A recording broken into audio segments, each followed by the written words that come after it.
এই যে জায়গায় এক ভাই জানি কি বিক্রি করতেছে। আসসালামু আলাইকুম বড় ভাই। ভাই ভালো আছেন? আলহামদুলিল্লাহ ভাই। ভাই এগুলো কি বিক্রি করতেছেন আপনি? বড় ভাই, এটা হলো আপনার ইরানি জুস হালুয়া দুধ বাদামের তৈরি। ইরানি? হ্যাঁ ওই দেন ভাই জানি কি কইলো আমি তো বুঝলামই না। এটি কয় টাকা করে ভাই? কোনটা কয় টাকা? ভাই, এটা হলো আপনার 100 টাকা আছে, 50 টাকা আছে, 30 টাকা আছে। 150 30 কোনটা 50 কোনটা ভাইয়া? এটা হলো 50 টাকা, 50 টাকা। এটা হলো 30 টাকা। এটা 30 টাকা। 100 টাকাটা শেষ। 100 টাকাটা শেষ। হ্যাঁ। তার মানে ভালোই চলতেছে। তাহলে আমার একটা 50-এর একটা বানাই খাওয়ান দি ভাই। এটা কি বানাই দিবেন আবার নাকি যেমন আছে হ্যাঁ, এমনি? এটা হলো আপনার দই মালাই খিরসা, হ্যাঁ। এর সাথে আছে কাঠবাদাম কাজু বাদাম, হ্যাঁ। তার সাথে আবার একটু ঘি দিয়া মধু দিয়া এটা আবার মাখাই মধু দেবো আছে? টেস্টের জন্য। তা দেন দি বানান দি দেখি বানানোর প্রসেসটা।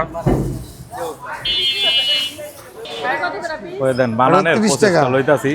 50 টাকা দিয়া এটা লইলাম আগে। এরপরে ভাই আবার এটা বানায় দেবো কষ্ট মষ্ট কইরা। এটা কি ভাই মধু না ঘি? এটা হলো ঘি। এটা ঘি দিল একটু ঘি লাড়া চারা। তারপরে কি মধু পাবো আমরা আবার? হ্যাঁ, এটা আবার মধু। ওই দেন ভাই খাঁটি মধুর মধু একটু দিয়া just বানাইতাছি। taste। তারপরে এটা কি দিবেন? প্লেটে দিবেন? না, এটা পরে কাপিয়ে বেঁকে যাবে। ও আমার কাপি আমি ফেরত পাবো মানে এটা মিক্সচার হইব। যাক আপনার এই ব্যবসাটা ভাই আমার কাছে ইউনিক মনে হইলো। আর আমি আগে পরে এরকম ভাবে করে ব্যস্ত দেখি নাই, তাই আমি আইলাম খাইতে। গরিব জনতা বাড়ির যক্ষা সভাপতি তো আমি। ওই দেখেন ভাই 50 টাকার ভিতরে ওই যে দেখেন প্যাকেজ বানাইলাম। আমি জীবনের প্রথমবার এরকম কিছু খাওয়ান মান দেখলাম যে ঘি লইয়া সামানা লইয়া ভালোই।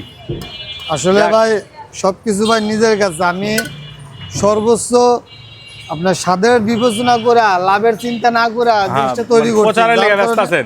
হ্যাঁ, যার কারণে আপনার সর্বোচ্চ যা দেওয়া যায় তাই দিছি। যাক আলহামদুলিল্লাহ, আল্লাহ আপনার আর ব্যবসায় এর বরকত ভিতরে যে দেও। কটা উপাদান আছে সব 100% অলমোস্ট হাই কনসেন্ট্রেট। ওই দেখেন ভাই সব 100% হাই কনসেন্ট। যাই হোক কত ইংলিশ কইতে পারলাম না, খাইয়া দিই কি অবস্থা।